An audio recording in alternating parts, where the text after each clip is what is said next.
Welcome, welcome, welcome. Can everybody see me? This is Anjie Stylez. This is my first live. I'm so excited. I'm very nervous. Okay, so hopefully that doesn't show, but hello, Antisocial TV and my sis, Dreammaker. How's everybody doing tonight? This is going to be exciting for me because this is my very first live. So I'm like a virgin. Woo! Touch for the very first time. All right, yes, and we have an amazing guest coming on, and you're going to really enjoy this. So I'll wait just a little bit, let a couple more people get into the live. And this is my live called 20 Questions with Anjie Stylez. I'll be asking my wonderful guest 10 questions, and then he's going to ask me 10 questions. We'll do back and forth like a tennis match. And you'll get to know a little bit about Anjie Stylez, what I'm all about, why I'm here on YouTube, what's happening with me in my virtual life, and hopefully I can create my own little niche on here. Just getting my big toe in the water and, about to jump in and take a swim in the YouTube ocean. All right, so I'm excited for everybody that decided to join me tonight. So we can get started in just another couple minutes. So thank you. Just give me a moment. All right. I want to introduce my guest very properly. I'm going to give him a Club Shay Shay introduction. Okay. All right, hold on one moment.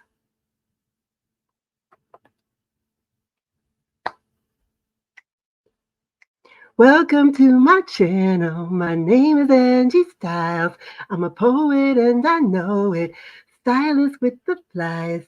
Singer and songwriter, voiceover work for hire, professional organizer. So come on in and stay a while. Accessorize with Anjie Stylez. Yeah. Ow. All right. Let's get it. So I like being on time. So without further ado, I want to introduce to you and a wonderful young man. He's pretty amazing. He is the gamer's favorite gamer. He's also has the award-winning Big Daddy Beard Gaming Productions. He is the creator of the hot Battle of the Beach Show podcast. And he is none other than Jaden Scott Johnson, Big Daddy Beard. And I'm going to bring him right on. Hold on one moment while I bring you up to the stage. All right, there he is, live and in color. What's up, BDB? Black Nixon, everybody. God bless America. Oh, looking good. I see you rocking my eye candy t-shirt. Oh, yeah, absolutely. Absolutely. Thanks for representing. I have mine here. Just I'll flash you guys my shirt. But anyway, it's all about you tonight and getting to know a little bit more about you. I think, what's up, Cal Universe? Thanks for dropping in. All right. Appreciate you. And BDB is going to, answer some questions and throw some questions back at me. We're going to do a little tennis match back and forth. That way you get to know a little bit about Anjie Stylez. And at the same time, you get to know a little bit more about your favorite gamer. So we're going to get started because I like being prompt and not keeping people waiting. Now, are we doing a coin toss? What was that? Do we want to do a coin toss? We're doing a coin toss, head or tails, or who goes first? Yeah, you could do that if you like. I don't have a coin. You got one? Flip my hat and stuff. So if it means on Leo, then that means you go first. If it's the back of the hat, then that means I go. So. Okay. It sounds good to me. All right. All right. It landed on the back of the hat, so I go first. Okay, cool. All right. Question 1. I hope I'm ready for this. Oh my God. You'll be fine. Okay. Where were you on the night of June 5th? Now, I don't even know what I had for dinner last night. So, no, my first question is, what made you want to become a singer? oh wow, that's a good question. I don't know. Since age 5, I knew I wanted to sing. I used to do this weird thing with the hairbrush in the mirror, and that was my microphone, the hairbrush. And I would sing in the mirror and just pretend I was this famous singer singing songs. And my mom and grandma was like, "Are you all right up there?" And my nickname was Cake, so she'd be like screaming up the steps, "Cake, Cake!" I never knew that. You didn't know my nickname was Cake? I never knew that. That's my nickname. And you know why she named me that? She said out of all her grandchildren, I was her sweetest one. Oh, wow. That's what she used to say to me. Yeah. So I'm still Cake. All right. Anjie Cake Style. How you like that? And then she would call me Anjie Cake, like Anjie Cake, can you go to the store and get your granny some peach snuff? Yeah, I never knew that. Oh my God. I used to hate that walk to the store to get her snuff. But I would do it.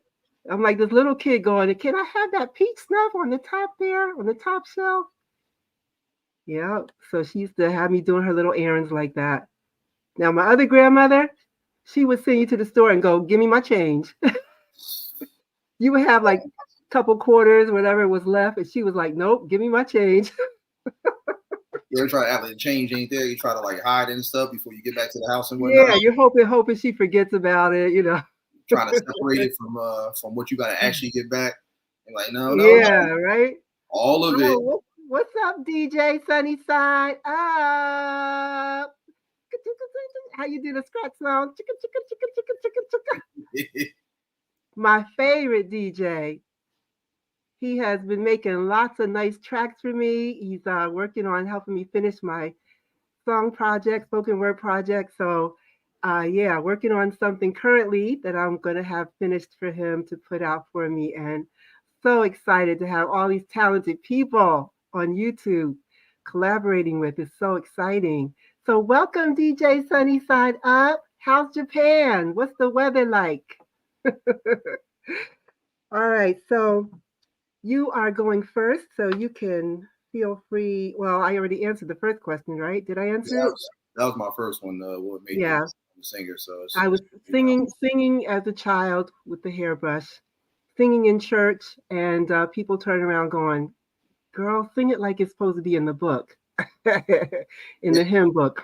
But I was singing it the way I wanted to sing it, and that's when people were turning around going, "You sound nice." So that's when I knew I had a voice that I could do this, and that became my dream to be a singer. So hopefully that answered your question. That's dope. Okay, yeah. So I think they say children develop what it is that they want to do very young in life. So when your child starts showing different talents and different things that they like doing at an early age, that's usually what they're going to end up being, as long as they don't get cut off by the parents sending them on a different path. But your child starts showing it early what they end up wanting to be. So 5 years old, look at Michael Jackson, perfect example. Lead singer of a group at only age 5, 6 years old. So it shows up early. All right. So what's my question to you? Okay, this is an easy one. When did you first realize that you wanted to be a gamer? When did you first start showing a love for gaming? When my dad first bought me an Atari. That was the very first console that I had. A lot of people thought it was the Nintendo, but it was actually my dad getting an Atari for me because he used to play Space Invaders a lot. That was like one of his favorite games. And so when he started seeing my love and admiration for gaming, that's when he asked me, what I want for my birthday. I didn't know what he was getting me, but yeah, he ended up buying the Atari system, surprised me with it, putting the controller in my hand, and then once that happened, the rest was history. And then my mom, shortly after, she ended up getting me a Nintendo, Sega Genesis, and of course, just as time grew on, like my love for it just started to grow more and more and more. But yeah, that's exactly where it started with the Atari. Okay. So Atari. All right. So that was going back like how many years ago now? Back when I still had an all black beard. Yeah, right. Time flies. I'm telling you. So you knew then you had a love for it, and is that when later on in life you decided to do YouTube? But is that was that the thing that you wanted to do on YouTube, or Oh yeah, how did definitely. that come about? That started when everybody was telling me, that you should start getting into gaming content creation because it was Mm-hmm. becoming a huge market and a platform for a lot of Mm-hmm. people to advocate their skills and showcase their talent, behind the controllers. And so for me, honestly, I wasn't even going to do it at first. I was just more like the casual game. I just like to play with friends and family and in my spare time. So it was never really a thing that I envisioned doing. But my cousin Travis, who you guys know as Merge Baby, who's a well-known producer through the YouTube community and through my Battle of the Beats platform, he was Yeah. the one who really pushed the envelope and started showing me how big of a market it was becoming and how it was starting to just blow up and get bigger and bigger. And Mm-hmm. so again, I was reluctant to do it, but then I started really seeing what he was talking about. I'm like, okay, this really is like a big thing. But of course, I had that self doubt because I'm like, I don't think anybody wants to see me stream or do gaming content or anything like that. So that's what kind of strayed me away from doing it. But over time, I kind of got over it, and I was like, you know what, I'm gonna do it. What can it hurt? And so honestly, I'm glad I've done it because it's gotten me to where I am. I've got a chance to meet so many amazing people, you know, Mm-hmm. to build this brand, this channel, this platform, and everything that I've done on it. It's just like it's still kind of surreal. I still don't believe it at times. Like when I'm looking at everything that I've done, everything I've accomplished. So it's just kind of like wow, like this really became something. And Yeah, it's amazing what you created. yeah, Oh, I see. What's up, warriors? Warriors in the house. What's up? How you doing? All salute, right. salute. Your peeps are in the building. Okay, and I guess you can go ahead and shoot me a next question. So this is kind of a follow up question to the first one. Okay. Who's your favorite singer of all time and why? Hmm. You already know. Uh, Shaka Khan, Shaka Khan, Shaka Khan, Shaka Khan. Would you let me rock? Yeah. All right. So Shaka Khan is my all-time favorite. My family knows this. My close friends know this. I've been rocking with Shaka Khan from day one when she was with Rufus. So with Shaka Khan and Rufus, and I saw her on Soul Train, and I was like, "That's it. That's me. That's what I'm going to be doing." I was so in love with her, her whole style, her vibe, with the feathers. She had the Indian feathers in her hair and the big hair, and just her whole persona. I just wanted to be like her, and I just fell in love with her. So I just don't think anybody really can match up to her vocally. There are some people, but she to me is the epitome of what a real singer is. She's her range is ridiculous. Um, just everything about her, and she's still doing it. See, you see some people who come out into the business and they kind of fade out. Shaka Khan is a true diva and still doing it big, and she's my number one. Okay, all of Okay. all time. Yeah, I wasn't actually sure what No, was that question. I mean, I kind of had an idea, but I wasn't exactly sure because you've played a lot of different music from a lot of different artists. So I knew you had a lot of favorites. But I think like when I'm looking back, I do remember like one song used to constantly play by Shaka Khan was that I feel for you and I love you. And so, I love you. like, Yeah. we play that a lot. So that's when I was like, okay, Shaka Khan gotta be her favorite. I knew she was in the list, but I just didn't know if she was like all time for sure. But I knew like that she was definitely one of your favorites because that song used to have like on repeat. It got to the point where I think I never forget. I think you were babysitting me one night, and I think we were cleaning up or whatever the case was, or just like organizing the house. And you played that song so much, I think your tape popped, and I just like hitting the crazy. I believe that. You were like, ah! I'm like, like the world came to an end, right? yeah. It wasn't like a. I mean, it was kind of like a crazy high note, but it was a scream at the same time. So I didn't know what was going on. I'm like, that's a pretty good voice. She'd be on Star Search. But I was like, what happened? I'm like, run up the steps. You were like, my Shaka Khan tape broke. And I was like, yeah, that's crucial right there. I could see me really flipping out over that. and and in my mind, I'm like, well, Angie, you played the hell out of it so much. It was kind of that time. I mean, it was at a time before it happened. So I remember literally like the next day you rushed to the record shop and went and got another one. I think you ended up getting like the vinyl this time. Okay, that makes sense. Yeah. That's like when I was playing Purple Rain when it came out. I had the cassette tape in my I had a 280ZX at the time, so I'm chilling in my sports car, right, playing Purple Rain. I had played it so much the tape popped. I was hurt. Yeah. I was so in love with that Purple Rain soundtrack, and The Beautiful Ones was my favorite track on there, and I played it over and over. Yeah. Oh yeah. I'm glad they had evolved from the cassette tapes and the vinyl. They still have them, but it's just yeah, they still do. Okay, what's up? Let's see. The Word is in the house. What's up, The Word? How you doing? Oh, I don't know if you saw Ward's comment. He said he needs you to sing However Do You Want It. He said he's in the belly mood. I know, Warriors. I know. I'm like, maybe I get one more shot in me. I might do that. Well, we're just having fun tonight. This is not to be taken too literally. It's like, I think, is it my turn or your turn? Yeah, it's yours because that was my second question there. Okay, so I have a question that some people have asked me. Am I really your aunt?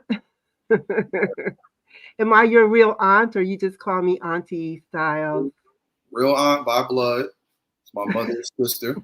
So definitely, yeah, we're family for sure. I think a lot of people still don't know that, and I think they're kind of like surprised by it because like everybody's like she looks so young, and so I'm like, yeah, she just had her 21st birthday.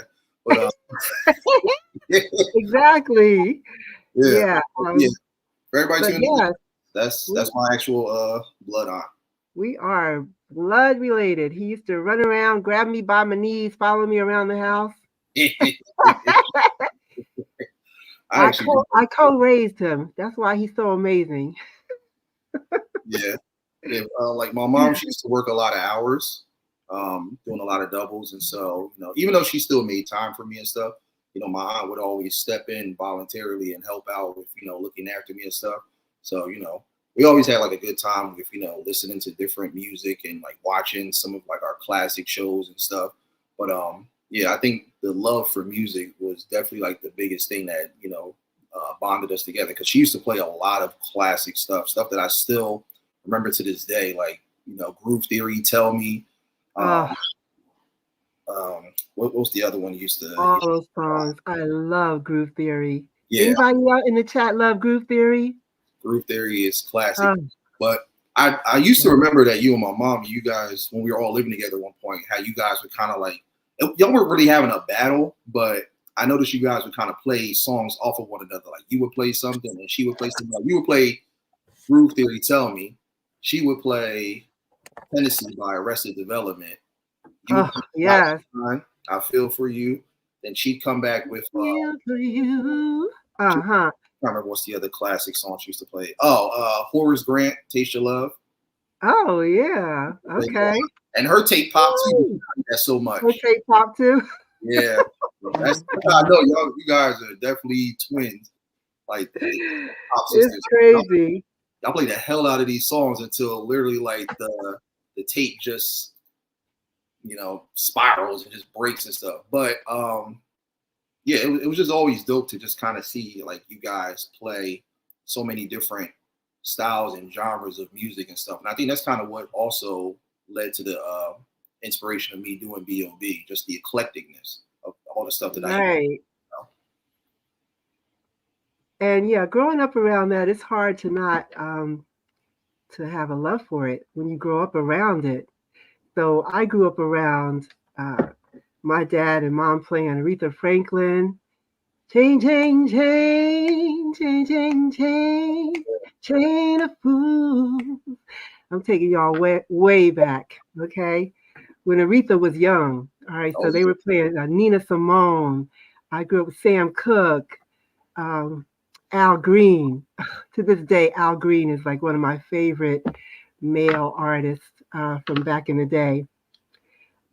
His music is timeless, like Marvin Gaye. So, yeah, there's some of my favorites. I'm just highlighting some of the questions in the chat so that if we have time, we will answer those questions. They are really good. I like Sonny's question, what made you smile today? Yeah, that's kind of like his tagline. I love his tagline. So what made you smile today, BDB? Being here and being able to do this and, see you finally spread your wings and get ready to turn this into what's about to be an amazing podcast / series. So, it's going to be dope. We're going to have a lot of fun with this, seeing you finally make it happen, turning the vision into reality, seeing all the other accomplishments that you have from, when we first talked about it to where we are now, seeing that you're actually taking that step and making it happen. So those are things that, put a smile on my face. Yeah, started from the bottom. Now we're here.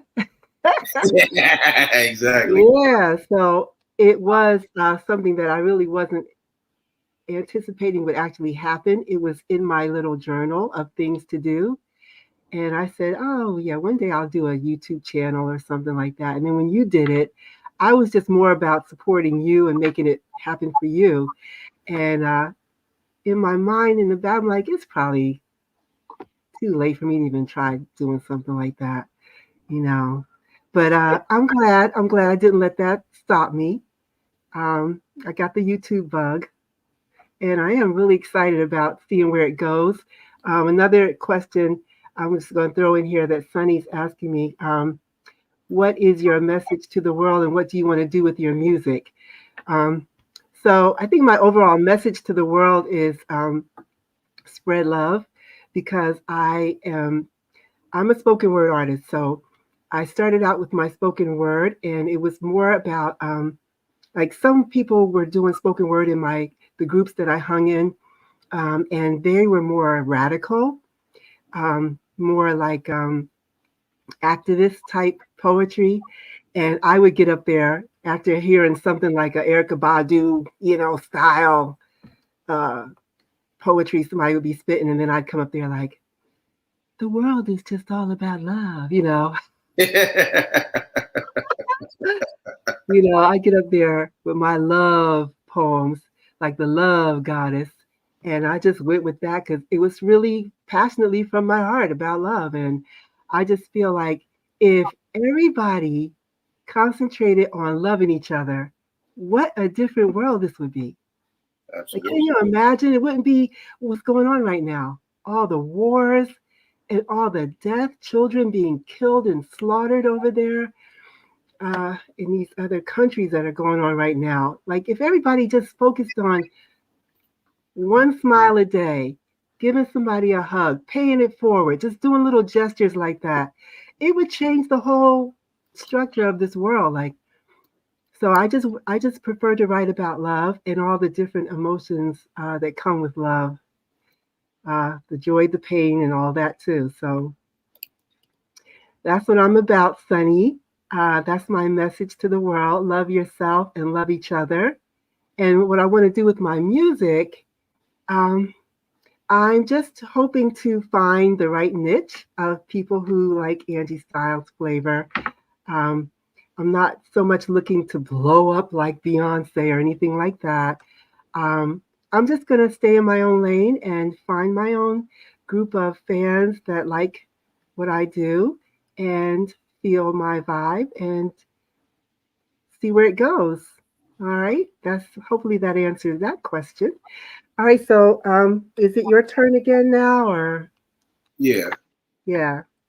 So this is kind of going all the way back to the way back in the time, by the Uh-oh. moment. What?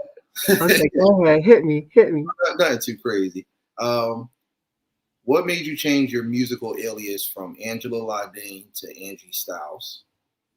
Oh wow. Um, well, you know what? It's all about reinventing yourself. Okay. I'm sort of like Madonna, how she just constantly reinvents herself, how Prince was always reinventing himself. So it was time to put the Angela Ladane name down, give it a rest, a proper burial. And Angie Styles just had a more fresher, newer sound, and it kind of encompasses everything because I'm into fashion. I love entertaining. I'm all about lifestyle. That's why you see a lot of pictures on my um, channel about food. Um, I not engaged, but we are sort of engaged to a chef, and he's always making these amazing gourmet meals for me. And I just want people to see the lifestyle because it is about the lifestyle too, not just the music. And I kind of want people to see the whole thing in a nutshell of what I'm about. I used to be a fashion model back in the day. So I'm really into fashion and I love accessorizing. And that's why my channel started out being accessorized with Anjie Styles because I was still trying to find myself. So I still was like, I'm going to do music, but I'm going to do a little of this and a little of that. And looks like my music is still the real thing that's pulling me back. But you're still going to get a little bit of all that too, the fashion and everything along with it. So Okay. hopefully that answered your question. Um, Yeah. G Styles has been born, and Angela Ladane is taking a dirt nap. Basically going from being Prince to now being a symbol. Exactly.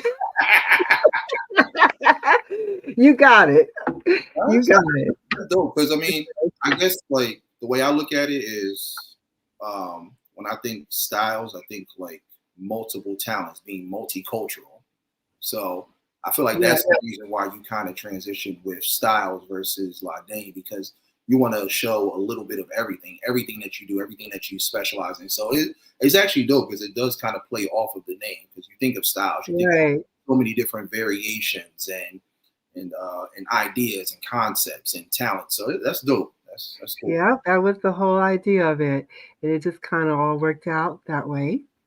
So here I am, world. All right, so is it my turn now? Yeah. Yeah. Okay, so let me see which one I'm going to ask you. Okay, so when you decided to do this gaming show, um, what were some of the negative things that you heard people say to you? And what were some of the positive things, if there were any negative things? And what were the positives that people would say to you as far as this idea of you starting a gaming show on YouTube? Oh, you mean like you talking about the Family Feud thing, or you just talking about just gaming In, on? in general, when you decided I'm going to do this gaming thing on YouTube, you know how people always have stuff to say. I call them the naysayers, the haters, basically. Did any haters say anything to you to discourage you from doing this? Because look at where you are now. Tons. Um, Really? You really did have people saying negative stuff? oh yeah, I You never told me that. I've been trolled. I've been disrespected. I've been chased down the street with pitchforks and torches. They didn't hit me with Oh, 2, 4, 6, 8. We don't want to integrate. Um, they told me, wow. I could only use this water fountain and not that water fountain. No, I'm playing. No, No, but seriously though, like but yeah, you really did have negative comments? oh yeah. But see, that's with any content creator. You're gonna get people that throw shade like a 5 o'clock shadow. And I always tell people, Hmm. people hate on those who choose to be great. Which means that, rather than them take notes and learn, they want to crack jokes. So they want to try to get Yeah. amusement off of bringing you down and making you feel less of yourselves and less of a person. But, don't let Hmm. that get in the way, because I tell everybody trolling is nothing but an unpaid internship. They don't make any money from it. They're not making any revenue. They're not making a name for themselves. It's going to come with the territory. You think of everybody that's going on doing something in the world, making something of themselves. You don't think they haven't had anybody getting in their ear or saying this, that, and the third, backlash? Yeah. It's going to happen. So it's all on how you embrace, how you deal with it, handling the adversity and stuff. My first 3 years on YouTube, I would say not even my first year, because my first year was kind of more foundation. I was just kind of getting my feet wet. But I would say Right. second and third year, as I started to see the channel progress and start to do its thing, I started Hmm. getting out of it. I started having trolls come into my streams, saying all different types of stuff, making fun of my name, trying to, play around with it and make it seem like it was a joke. All different Wow. types of disrespect and negativity, just to basically throw me off of my element or throw me off my game. But I remember talking to a good friend of mine, Seriously Persona. I'm not sure if he's still doing YouTube or not, but if he is, big shout out to him. He was Hmm. telling me that this is going to happen. He's like, you're starting to become a big name. He's like, when you have people that are constantly trolling or just jumping into your streams or any of your content, saying any type of disrespectful or derogatory comments, that's how you know you're becoming somebody. You're becoming a big name and a brand on this platform. So he's like, rather Yeah. than call it quits and just be ready to give up, push through it and keep going, because it's going to happen more and more. But this is the test to see how well you can stand up to the adversity and everything that's going to be thrown. Okay. Are you going to let it derail you, or are you going to keep the train going? And so I thought about that, and so I just kept pushing. And now I can say I'm 6 years in, and from time to time I still Yeah. do a little bit of it, but not as much though. But those early years, yeah, it was pretty bad. And I, So you, yeah, it was pretty bad. So yeah, you let your haters be your motivators. pretty much, because I mean, honestly, these are people I don't know. These are people I'm never going to probably meet. These are people that we all know are not going to come to my face and say this stuff directly. They ain't going to say, "Hey, Big Daddy B" and all that. And, okay, come. Yeah, right. They're right here and say that. Hmm. So it's not. So why am I worrying about people who I'm never going to meet, who I'm never going to converse with, who probably aren't even real content creators or real channels, just creating accounts and just trying to say they're somebody. Why am I worried about these people? Like they're here, I'm there. So I disregarded it and I just kept pushing. So now I invite all the haters and stuff. I have like, once a month cookouts and stuff. I invite them all, tell them to bring chips and soda and snacks and stuff. One of them prep the music and stuff like that, and we have a good old time. So yeah, all trolls and haters, you are all welcome to come on over. I'm enjoying those unpaid internships. Let's Yeah, get it. just wipe your feet at the door, and that's it. Yeah, Come it's on in. The water is fine. exactly. But Okay, it's so that's amazing. So you've been on here for actually 6 years now, which yeah, seems like 6 minutes. I don't know where that 6 years went, but yeah. wow, that's incredible. Because And I started yeah, mid 2018, June of 2018, I believe. That's when I started. wow, I can't believe it's been that long. Yes, it's been some time. And look at what you have, almost what, 3,000 followers now, I'm subscribers. getting, I'm getting close to that. I'm about 400 or 500 away from reaching the 3K mark. But That is truly amazing. So if that doesn't tell people not to give up, because you never know. Don't let the haters yeah, block your path. Okay, like was it De La Soul? with the chestnuts in your path. You Exactly. gotta scoop over those chestnuts and keep it moving because the haters are always going to be there, like you said. Yeah. They're always going to be on the sideline hating. So let them hate and just And, keep on being great, right? yeah. And keep in mind that all these haters are just supporters in disguise. That's all they are. They still support. Hmm. They just do it in a way that, it just is very disrespectful and, negative and derogatory. But it really, in the end of the day, it's just support. We just don't have to Hmm. look at it like that because we're just getting so frustrated and irritated by it. But in reality, that's just what it is. They just don't know how to put their ego and pride to the side to say, okay, you know what? Rather than clown you, how can I learn from you? So that's all. Exactly. So, and they may even be in the chat, not saying anything and checking you out on the low, I taking troll. taking notes. How y'all doing? Welcome on Who's, in. who's on here now? So Oh, you know who's here? Alicia, our Lisa, Josh's mom. what's going on, Auntie? What's up, Lisa? I call her Misha. That's my Misha. And who else is on here? We got Dreammaker. Your mom is on. What's going on, y'all? That's right, Lisa. Teach the babies. Okay. Who else is on here? Oh, what's up, E Money? E Dollar. Oh, what's up, Albert Miranda? How you doing? Welcome over here to Anjie Stylez 20 Questions. This is my first live, so like I said, I'm just putting my little virgin toe in the water. Wade in the water. All right, so Warriors asking, can I come? I just want the chips and drinks. Yeah, hell yeah. Yeah. And bring all the trolls you know too, or we'll have a celebration. Exactly. Bring them all. Because they don't Yes, realize that's just more support and viewership for us. They think exactly. what they're doing is like tearing us down. No, you're just fueling us. So I Pretty invite much. them, and everybody else should invite them because when they come in and do that stuff, disrespect your stuff, that counts as views.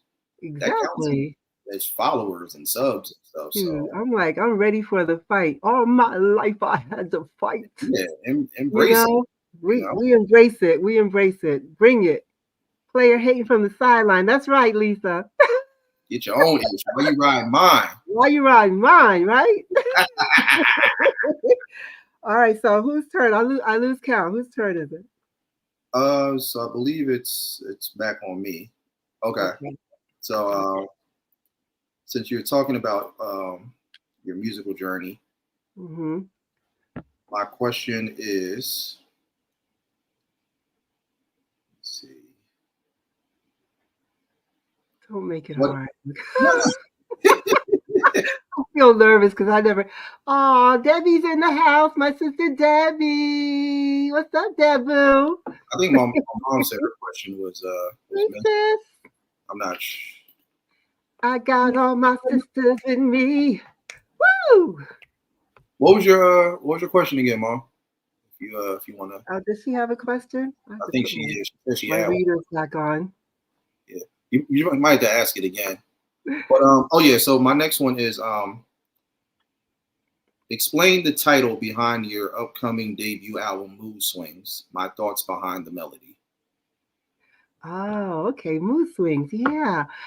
Um, Crazy as it may sound, I wrote my spoken word book 20 some years ago.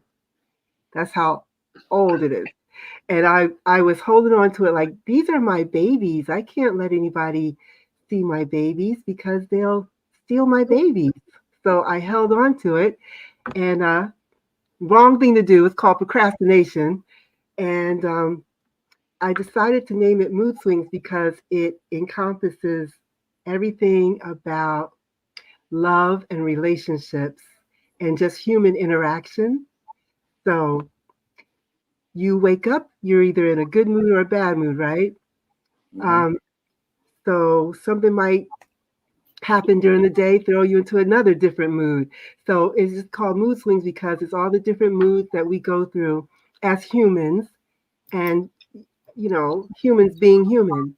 So I named it Mood Swings because I felt that that was the perfect title for all the different emotions that my spoken word takes on in as far as human interaction. Um, Falling in love, falling out of love, being hurt to death by love. I can't eat, I can't sleep. He left me. He broke up with me. He don't want me no more, or she don't want me no more. Um, I started writing poetry about all those different emotions. Um, the joy of when you first meet somebody and falling in love with them and all the beautiful things, how you look at them with rose colored glasses on. And then the real, what I put in my one spoken word song, the real is all about uh, seeing somebody through rose colored glasses, and then their representative decides to leave, and the real person is standing there looking at you, and you're like, who you is? Where you come from? Hopper, Like, who this woman? who this Harper? So, oh, what's up, JM? JM's in the building, y'all.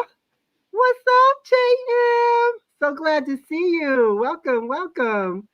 Yeah, so Mood Swings, the title came from all of that, from all the different emotions that we go through in life in general and also in our love relationships. It's not easy being in a relationship, so my spoken word kind of reflects all of that, what we go through. And that's it. That's where it came from. Okay. So All my right. mom said to share your favorite performance live, your favorite experience performing live. Oh, I don't know if it was my favorite. I will say that I had a fun moment when I opened for Queen Latifah's talk show. So Oh Queen yeah, Latifah, yeah, Queen Latifah had her first. She had two, I think, talk shows. And her first talk show in New York, me and you, when you were really little, I think you might have been 10 years old. I remember that. Yeah, Me, you, and your mom went to her live taping of her talk show, and there was a DJ, or he was a comedian, I think. So he was up there telling jokes. He was opening for her show as well, and so he's like, "We got any poets in the house? Or any singers in the house?"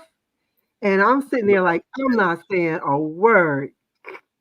And so your mom is like, "Yeah, she could sing," holding my arm up. I'm like, "Stop. She yeah, come on up here, young lady." I was doing it too. We both held your hand up. Oh, oh, you were selling me out too, huh? Yeah, we did. Remember that scene off of Five Heartbeats when the cop pulled him over? He's like, "If y'all a singing group, why don't y'all sing?" Well, y'all saying, right? Well, yeah, y'all threw me under the bus. So he pulls me up there on stage, and I had no idea what I was going to sing or anything, and there was no band or anything. So I just did an a cappella song, and they loved me. They really loved me. Um, After the first taping, Queen Latifah's father came up to me and said, "Young lady, you have a beautiful voice. I'd like you to come back to the second taping, and after that, let's talk about doing some music." And I was like, "Huh?" I was looking at him like he had three heads. Like, what? And you and your mom left and went back home and left me in New York. So I stayed waiting for the second taping of the show, got in line with everybody, got up to security, and they said, "Your name is not on the list, ma'am." And I said, "Queen Latifah's father. He told me to come back for the taping, the Wow. second taping." And just as soon as my dream was about to happen, they shut the door, didn't let me back in. So Wow. that was I want to say that was probably one of my favorite performances because I had people coming up to me after the show. "Oh, you're an amazing singer. Oh, my daughter wants to sing too. Can you help her get into singing?" It was such a warm and fuzzy feeling. So um, that was one of my favorite times performing. And the other time is when I finally became a house music artist. My first show was at the Sound Factory Tunnel in New York. And I had a dancer who was a good friend of mine. She used to dance for Hammer. She was one of Hammer's dancers. So she choreographed my whole performance. And we did our thing on stage. I was scared to death. But I had a total out of body experience when I got up there on stage. I was like, "What's up, New York?" And I didn't know who that was up there. But yeah, I did my thing, and that was my other favorite performance ever. That's when I had the fever. I said, "This is what I want to do. This is who I am." And that's when Anjie Stylez had been born. So, as far as my favorite performances, those were the two memorable ones that I had. My two first performances. What's up, Slim Jim Longfoot? What? Welcome, welcome. So excited to have you in here. Thank you for joining. Yes, Oh, sir. you didn't know that story, Lisa? Yeah, I didn't know that. I mean, I knew the Queen Latifah one because I was there, but I didn't know about the second taping and then the performance in New York. I didn't know about those either. So Yeah, it's a lot. So and then I also had a reality show I did. It was called X Factor. And I actually had a director come all the way from Canada with her entire film crew. And they stayed in my city for like a week, just visiting me and taping me and interviewing me and going on my model castings. Like when I'd go to New York for a model shoot or whatever, they'd follow me there. And they were like, "Oh, you're so interesting." And I'm like, "Me? I'm interesting?" Right. So they had me reunite with three of my exes. So it was pretty crazy. wow, And yeah, that it actually aired on Discovery Channel. So that was another part of my life that was pretty interesting. But yeah, they actually took a song that I had written and that your uncle had done the track for, and they featured the song with my reality show. And that was pretty exciting. And she said, "You're going to be a big singer one day." She said, "So don't give up your dream. You're pretty amazing." And I think that kind of solidified my path of where I knew I was going to go. So yeah. Oh, JM said, "I didn't know you were famous, Anjie." That's all. yeah, Not really famous, JM, but I was on my path, that's for sure, and met a lot of famous people on the way. Um, famous enough. Jackson Heights' own Mr. Randy Watson. yeah, that's pretty crazy. I could tell some stories. But yeah, I mean, I actually used to hang out with. Remember that movie Boomerang with Eddie Yeah, Murphy? classic. Okay, so I met Eddie Murphy twice in New York. So got invited to his house, to his mansion, to a party, but I said no. And I don't know why I said no. I just didn't feel it was the right time to do that. Messing around with Eddie Murphy. But it's crazy all what happened. Sexual chocolate. That's right, Warriors. Oh my God. So I ended up I had a road manager who was the road manager for New Edition. Um, and he was getting me set up for a lot of gigs. And I actually was in the limo with New Edition and their manager, uh, with Ray Goodman and Brown, Harry Ray. I was actually ironing his shirt in the hotel, getting them ready for their show. Like I was hanging around a lot of big name people.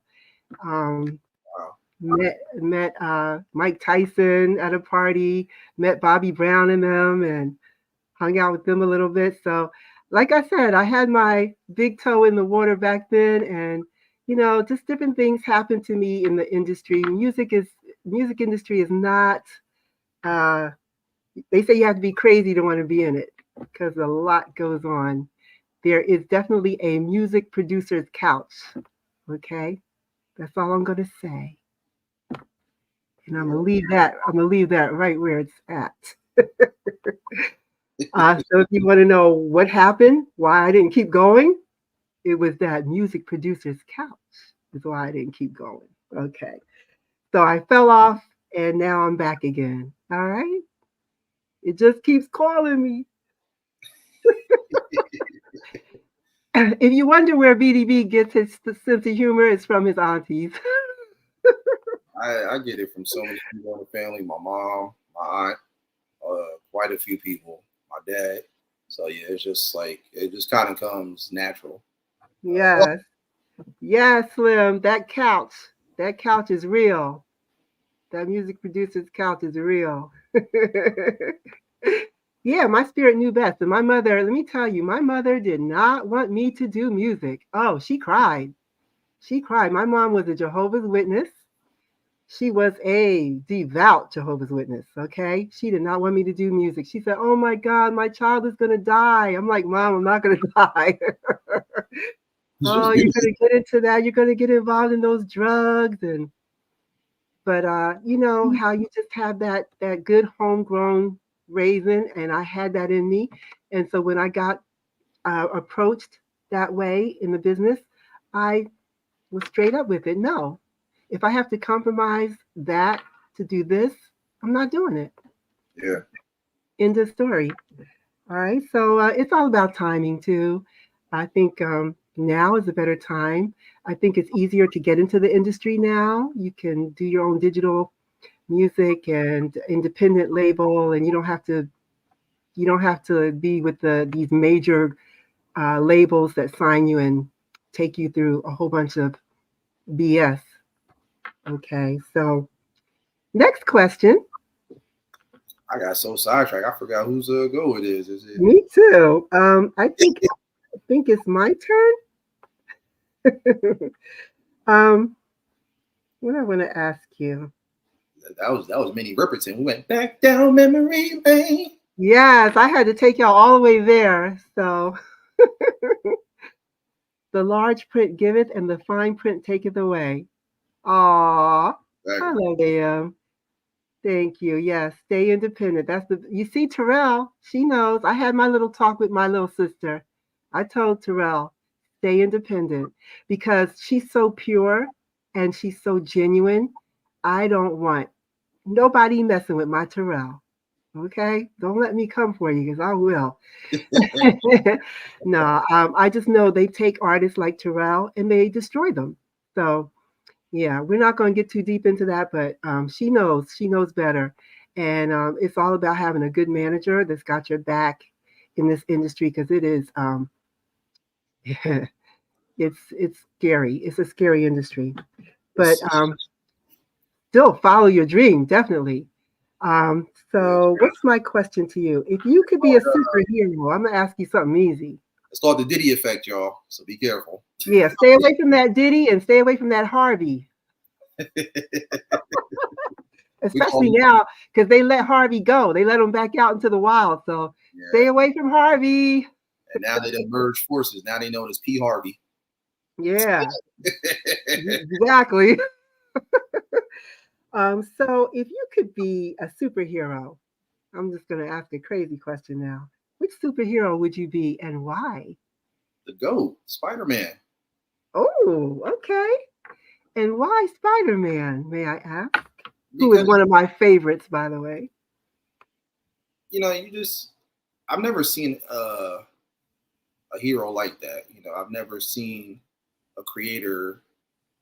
Because, you see more of the common ones. You see the Supermans, you see the Batmans, um, Wonder Hmm. Woman, Aquaman, and, all those different ones. But you always have that one that just kind of comes around and just is just different and unique and just stands out. And that's my love and admiration for Spider-Man because it's like it's the last person you would expect to be formulated and turned into a hero. Because like you Hmm. his backstory, he lost his parents. He lost a lot of people in his life. He's Yeah. smart, he's brilliant. You would have thought that he would have probably went down the wrong path, but it's like he didn't. He stayed on the right path. He did his thing, And I feel like his story is so real because it can relate to so many people out there. You know, especially as Yeah. like the movies, the most recent ones that came out, how it's like Mhm.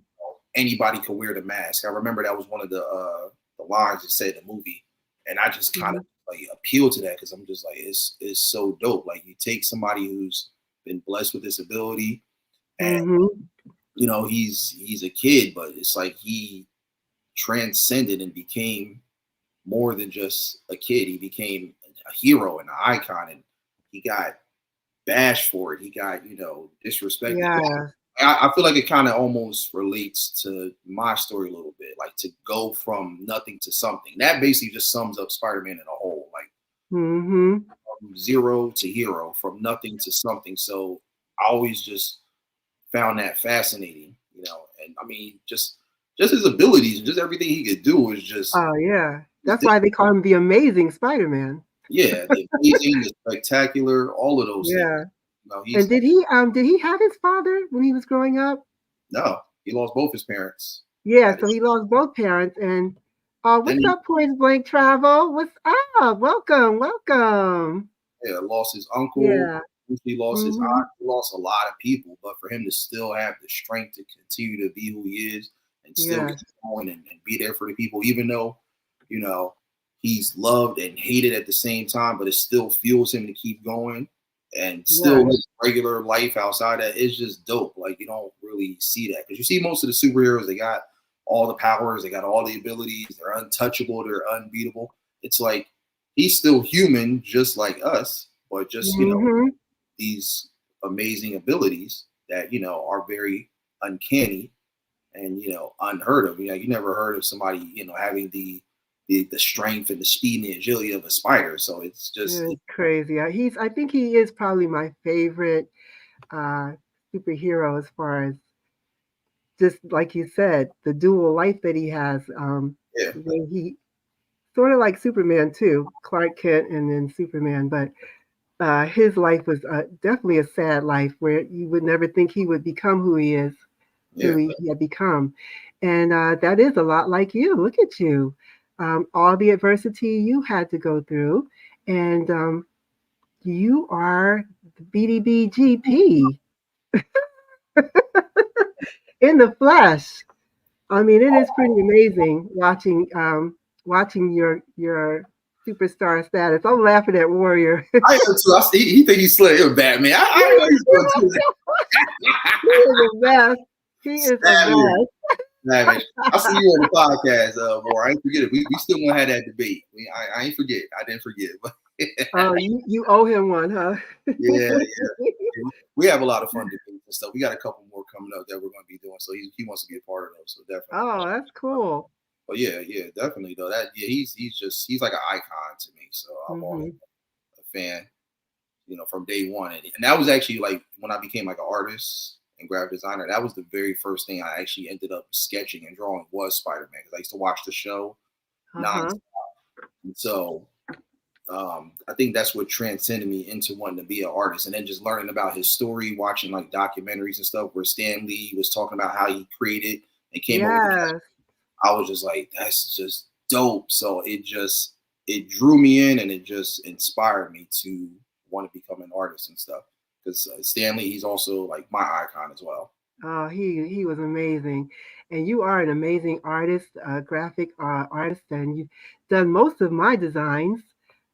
So everything pretty much that I put out, eye candy, yep, and my black butterfly design, which I'll be putting out soon.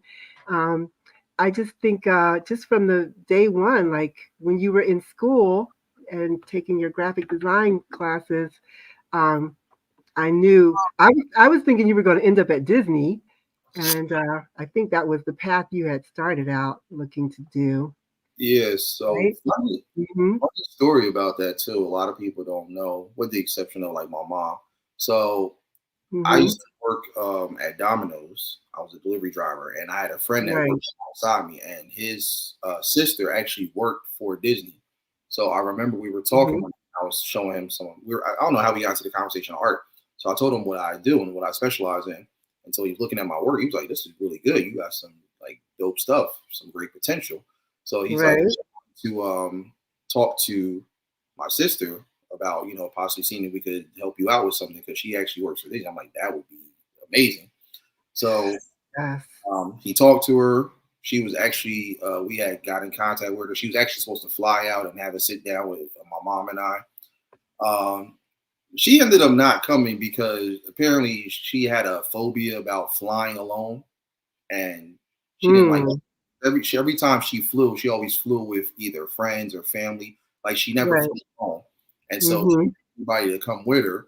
So it was like now the opportunity of a lifetime that could have like this close to happening all get shut down because you got that Twilight Zone phobia because you think something's on the side of the wing of the plane. Like, Oh come my on, God. yeah. So, you And know so is that what stopped you from doing the Disney thing? we never got a chance to have the meeting, and because I like the way she was talking, she was ready to like bring the paperwork and everything, and get me signed and get started. So Wow. it never happened because she was on her what's the guy from Star Trek? I want to like there's something on the plane. Him. Something on the wing of the plane. That's Uh, I crazy. I Now, can't. wait a minute. Who was that didn't want to do the flying? It was Or the sister.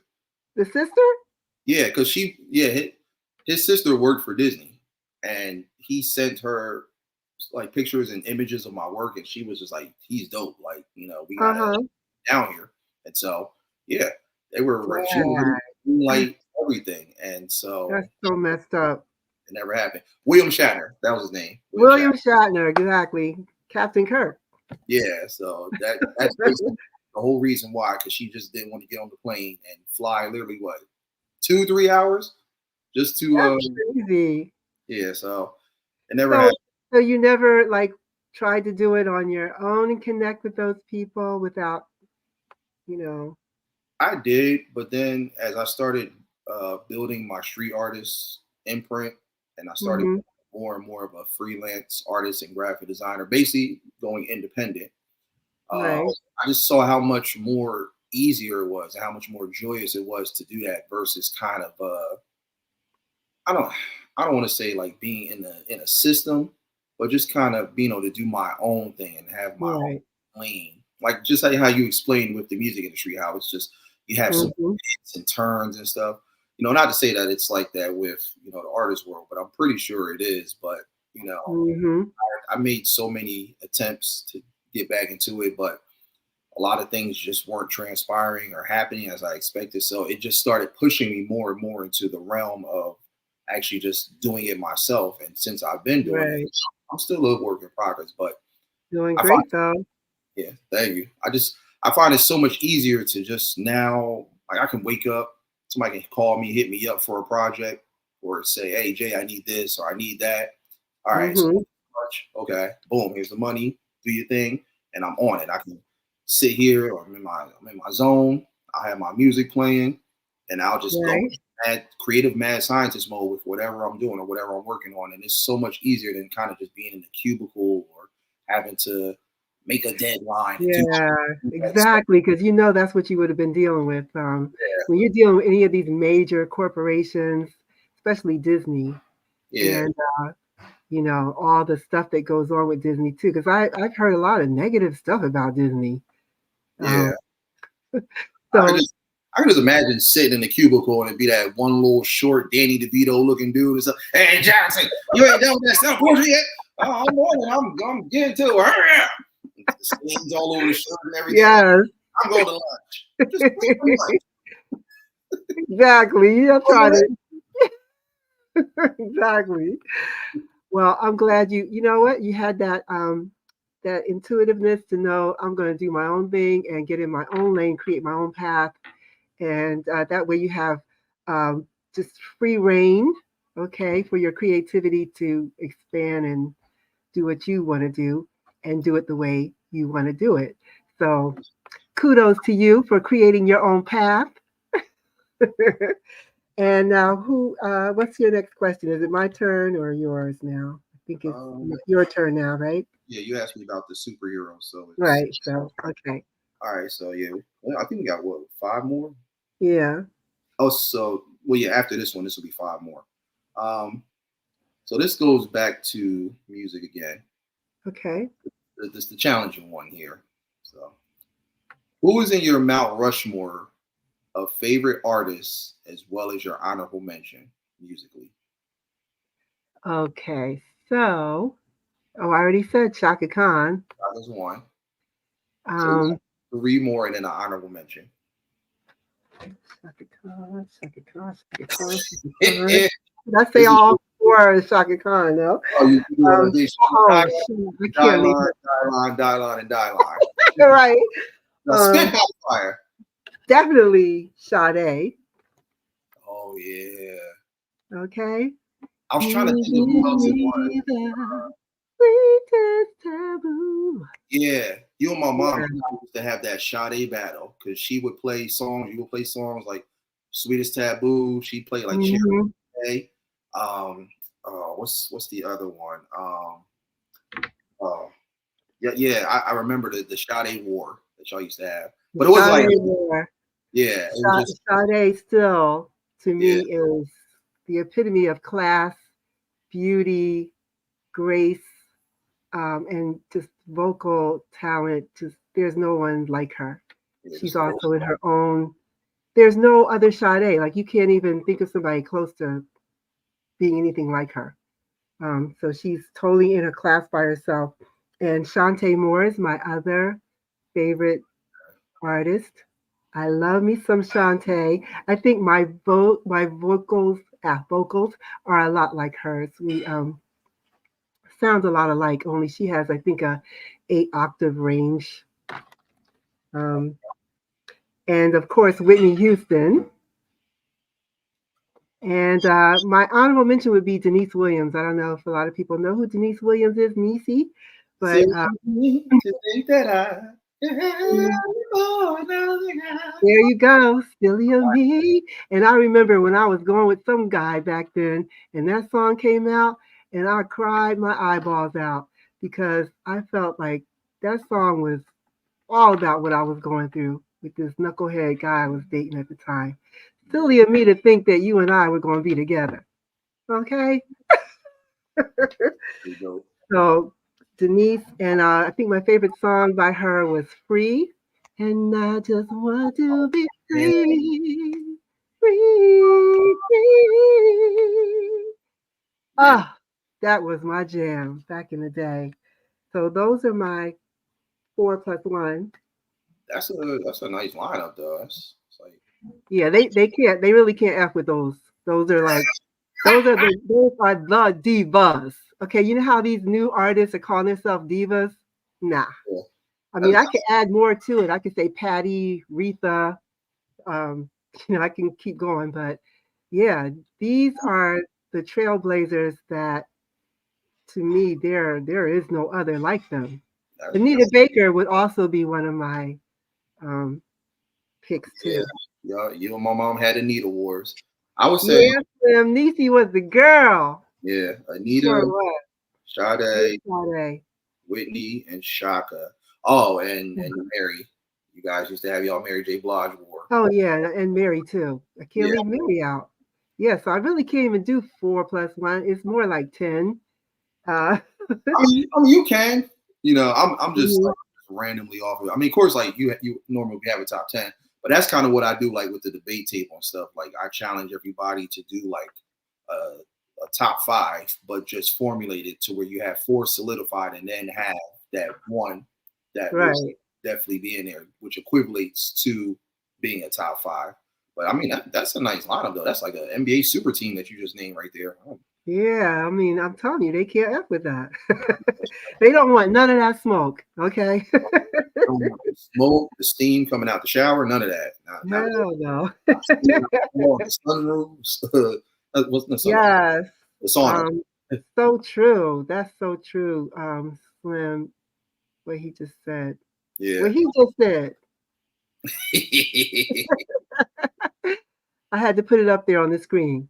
That whole baby boomer generation of singers was the joint. that was Exactly. Exactly. that was a squad right there. You could That was the squad to me. real music. That was the true Terror Squad. Because if you had to imagine doing a versus with one of them, No, can it's you impossible. imagine? It's just one I don't song. even know anybody that could do a versus with Sade. No, nobody. Who's going to do a versus with Sade? Was that Key Sweat song? Nobody. Nobody. And the only reason Shaka didn't do good with her verses with Stephanie Mills is because she had been drinking. She had been drinking. But even still, though, just her catalog alone, there's no I one. mean, the catalog is ridiculous, and there's no way you're going to come up with anything close to defeating her. She's not. It's like endless.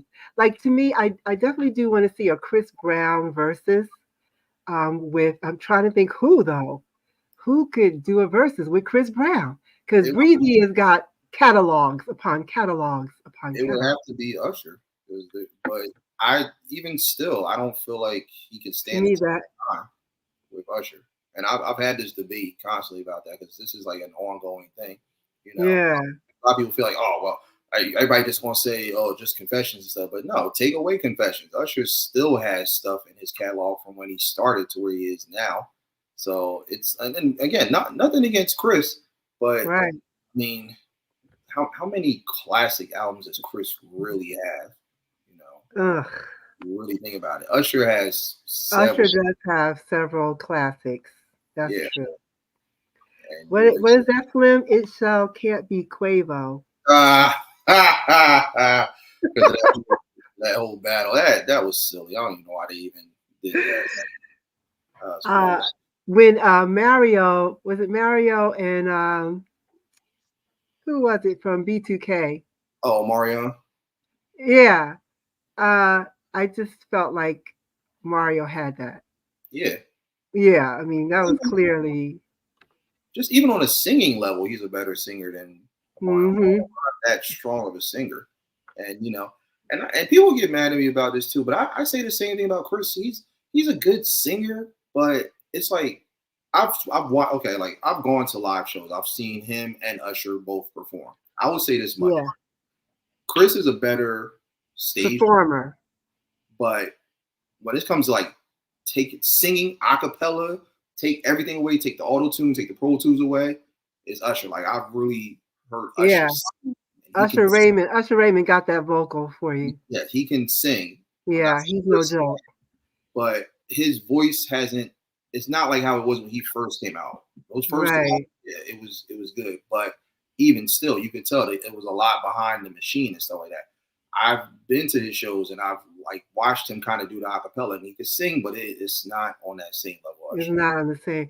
It's the clarity of his voice, Yeah, and he has such a range, and his voice is it doesn't crack. Like Usher's voice is always smooth yeah, and just he delivers it with like ease.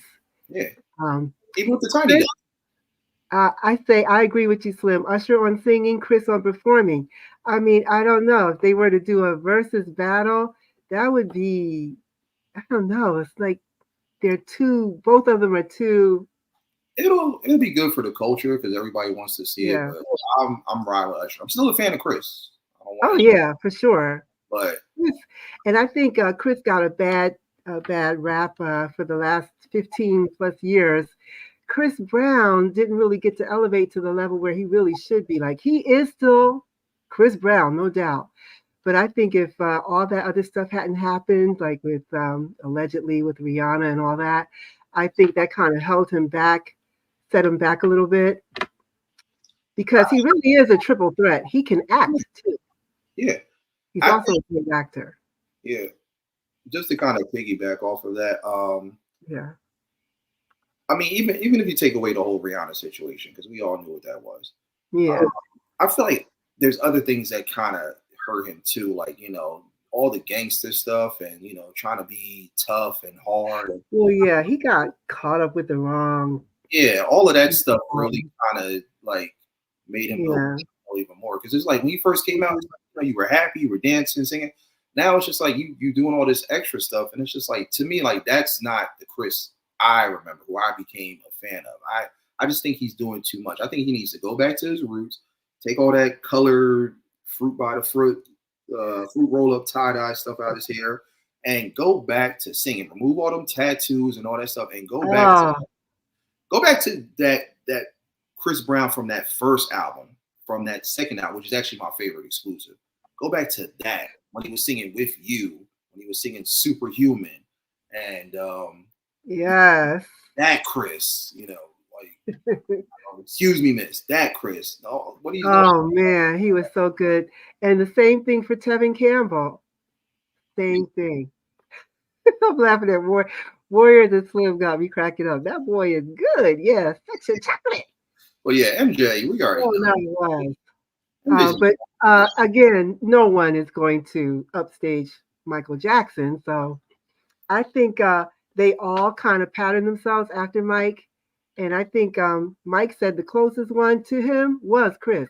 He felt Chris Brown had pretty much got him down pat as far as the dance routine of it. Don't you think? I'd say a I mix think. of Usher and Chris. Because Those two. Usher can't do those same moves Chris does.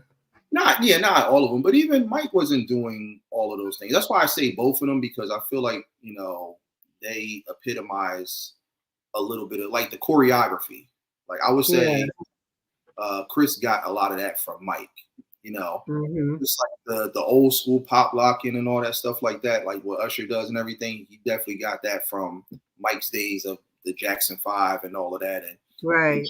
times where you used to see him kind of like, freestyle on stage. So it's a little bit of both. But yeah, Mike's in his own plateau and lane. I remember telling people, I was like, there's different album certifications. You got silver, Hmm. you got gold, you got platinum, you got diamond, and you got Michael Jackson.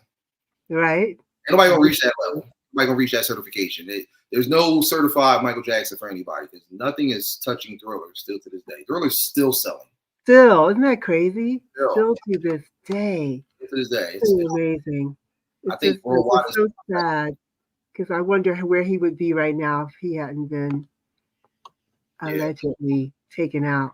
I think he was taken out. So, whose turn is it? It is yours.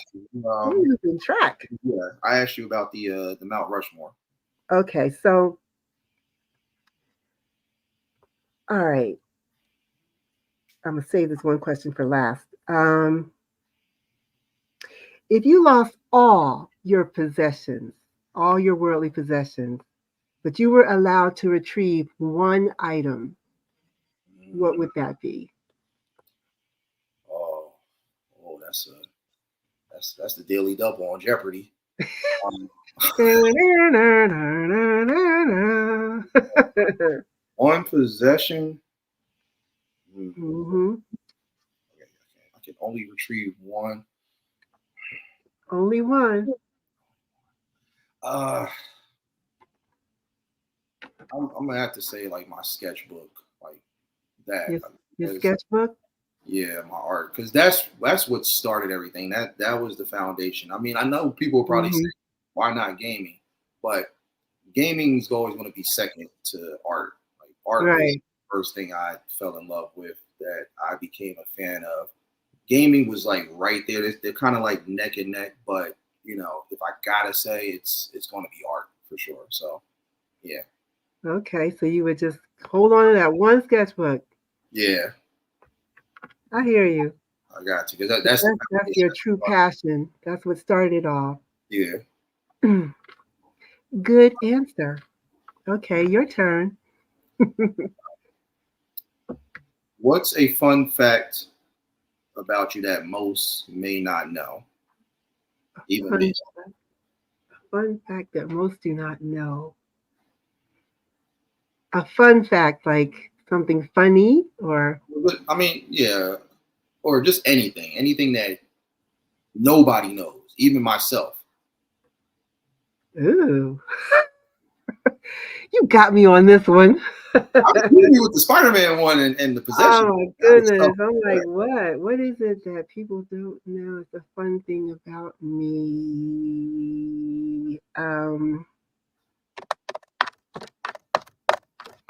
Oh goodness, that's a good one. Um, I like potato chips in my ice cream, Oh, oh, and I like hot sauce on my popcorn. wow. Oh. Put some hot sauce on my popcorn, Oh, baby. what's some hot sauce? Yes, you are correct. What's You up, gotta, Tay? you Tay gotta Deep turn that in the into a show. building. I You said probably Tay see Deep that in too. Like, the put some hot building. sauce on my popcorn, baby. That might go viral. Exactly. I have weird things I like, and it's really what's that? What's the marshmallow ice cream? The chocolate marshmallow ice cream with potato chips? What? Wow, I didn't knew that. Yeah, sweet and salty. You know. What's up, Tay? Tay's in the building. How I'm you still doing, Mamacita? I'm still All sticking right, so good to see y'all. Y'all made my day. I didn't think nobody's gonna come in here. Oh, I had to throw BDB in here to get some people to come over and check me out. No, I, just, they would I have had to start with the seen that. superstar. But thanks so much for showing up. So are you next now, or Yeah, it's no? on me. I'm next. Yeah, it's on me. So It's on you. Okay. all right. I know you wanna respond to this one. I think this is a challenging one. Okay. If you had to choose to be any other zodiac outside of the one that you currently are, which one would it be and why? Zodiac sign. Yeah. Oh, hmm.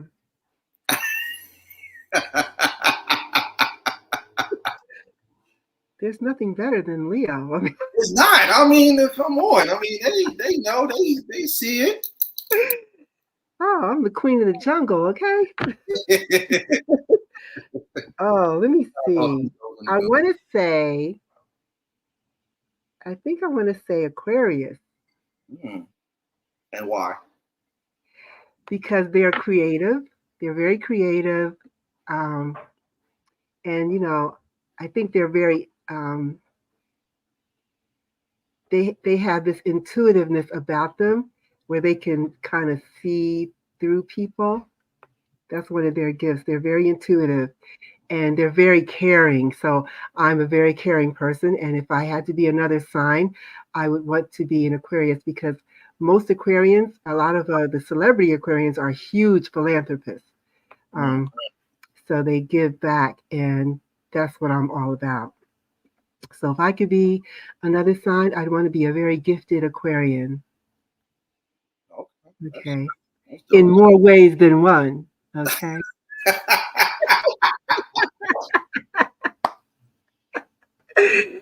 Oh, just keeping it G.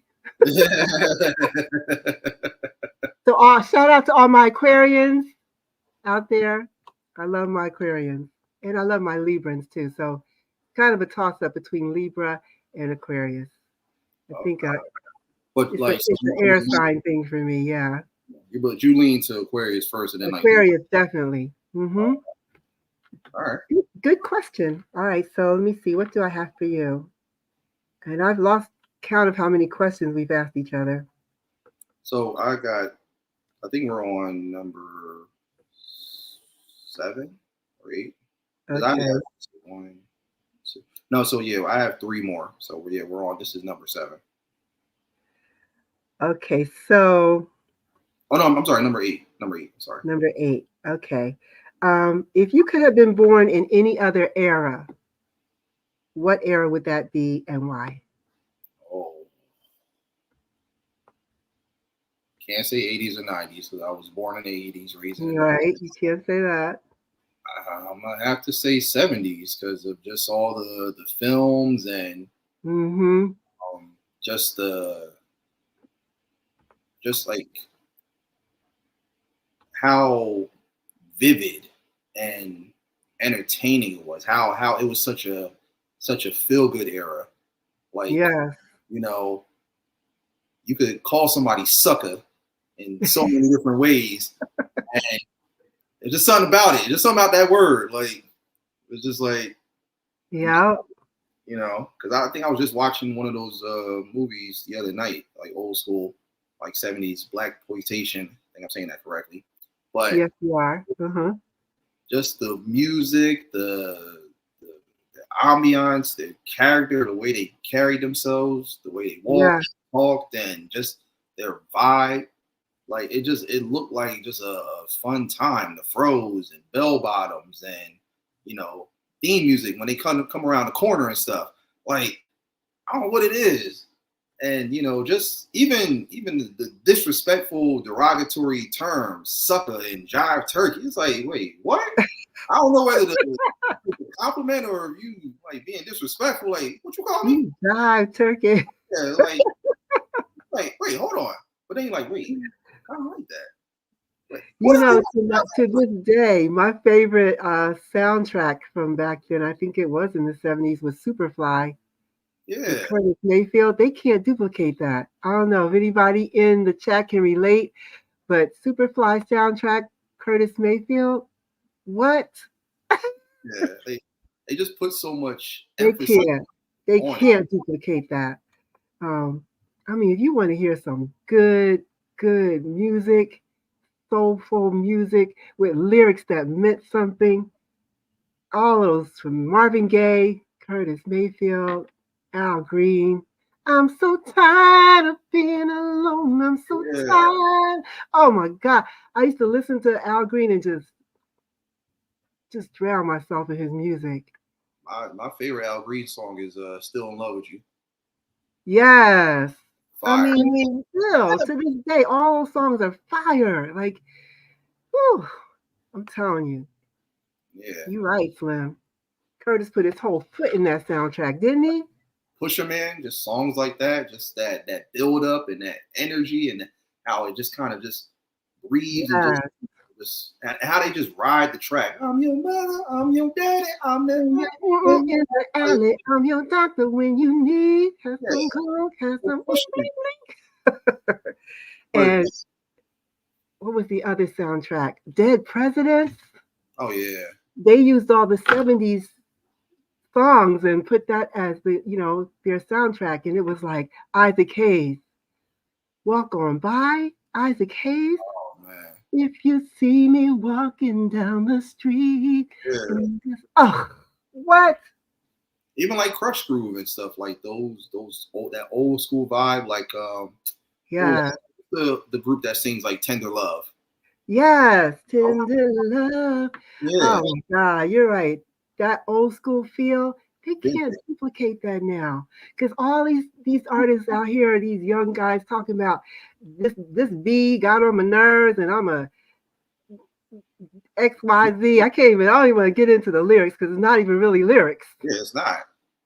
I mean, if you're gonna call somebody a B and a hoe and a come on, Force MDs, that's it, Yeah, Slim. yeah. Force MDs, what? And what's the other group? Spread my wings and fly away. Um, uh, That I long for. I know Who you. was that? I forgot. I forgot their names. They were good too. All those old groups from back in the day. And then my Gerald Levert and Levert. I used to get called that all the time in college. Every time Gerald Levert. yeah, like the security used to work at the desk and stuff. Every time I walk in, hey Gerald, what's going on?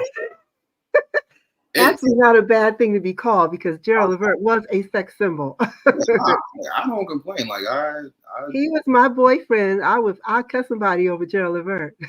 yeah, Oh, that's it. That's it, Warriors. Troop. true. Troop. Yes. Troop. They were so good. Oh So yeah, yeah, I think we're digressing again. oh, no. But that's what it is. These questions it leads into stories and just vivid It is. classic vintage memories. So it's just hard to just kind of be like, all right, well, yeah, Vintage. what's about your favorite food? I don't like chicken. All right, next. Like what is it about Yes. stuff? Oh, so what's DJ Sunnyside says he has a surprise for him for Warriors. Oh, Oh yeah, yeah, I heard that. Yeah, or you gonna like that surprise that Sonny got for Ooh, you. he got a nice surprise for you. Okay. Yeah, it's a little beat that he I'm all nosy. I'm like, what's the surprise? made. It won't be a surprise, right? Yeah, um, okay. Is it your turn or mine? it's so you asked me It's your the turn to ask me. yeah, Okay. I have I think I just have yeah, three more. So Okay. okay. Um what made you want to become a YouTube content creator? I feel like you might already answer that. I'm not sure, but what made you want Kinda. to Yeah, kinda. And I because I was watching you do it, and I remember when you only had 3 subscribers, and I think I was one of the 3. wow. And I watched you just grow. We'd be on all your shows supporting you, and I was like, "Oh, bless his little heart trying to do this." We just never expected it to do what it did. Okay, I did. um, and I think because I'm really a very private person. I know it's hard to believe, y'all, but I am very private. And I never thought I would be doing something this open because when I got into the music business, they didn't have social media. Okay. You didn't have this type of platform. You had to get into the business the old fashioned way. You either knew somebody um, or you had to shop your music. I remember with your uncle, my brother, who was a hip hop producer, we would take his music to all these different labels in New York. And I mean, we were beating the pavement, knocking on doors and getting in. And they said, okay, we'll call you. And then they would just take the tape or that and just throw it in the trash. Mm. That was the old school way of trying to get into the business. And now it's so much easier to do.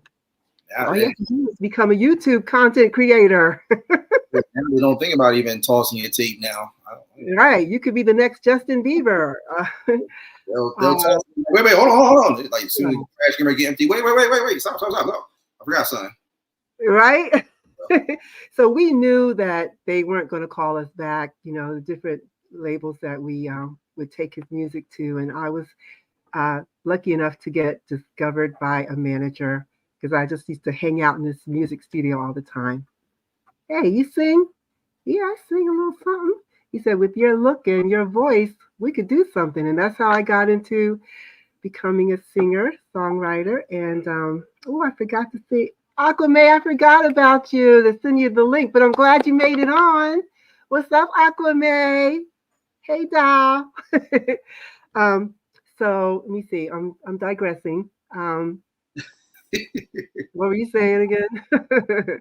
Oh no, just yeah. You just at telling everybody So about. why I how I got into becoming a YouTube content creator. So I decided this may be a really good platform for me to get exposure and find my own niche in the business of what I do, my spoken word and my music. And since I've changed my style, I reinvented myself. I'm no longer a house music artist because that's what I started out as, a house music artist. And I decided to go into more a flavor that was more suited to me because of my vocal. I have a softer vocal. I'm more of a song stylist than a belting out singer like "You got to show me love." I'm not that type of singer, although I love that style.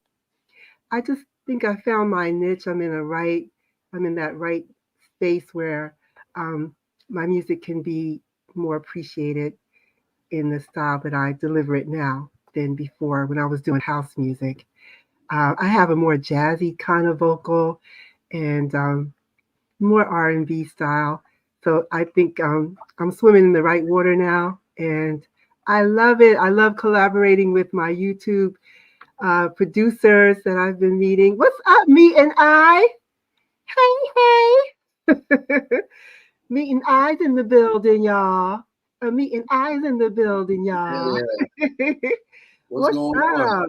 Yes, that quiet Yes, storm flow. I was Exactly. gonna say See, that. Slim, You know what I'm talking about, Slim. That's what I'm talking about. I'm on Smooth that type jazz. Storm. Uh, and I'm all about Storm too. My favorite ex-woman. Smooth jazz. WJJZ 106.1. Yeah, Quiet. shout out to Slim with his amazing series he's coming out with the is it Dream something? Is Dream was it Dream Work? Dream Workers? What is it called, Slim? I'm sorry. I think Jelly Bean Dream. The Jelly Bean Dream, is that it? You With said, the X-Men. yeah, I think that's it. Yeah, Jelly Bean Dream, right? Yeah, so excited for you with that. So congratulations on that. All right. So what's the next question, or am I asking you now? Um, yeah, I think yeah, it's on you because you. Okay. All right. So if you could change anything about the current world we live in right now, what would you change? What would it be?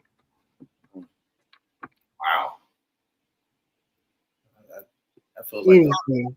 that feels like a presidential activist question. Not to get too deep. Yeah, I put on two for that question. Stand in front of a podium and stuff with like about 20 microphones and stuff. If I could change anything, it would Yeah, be um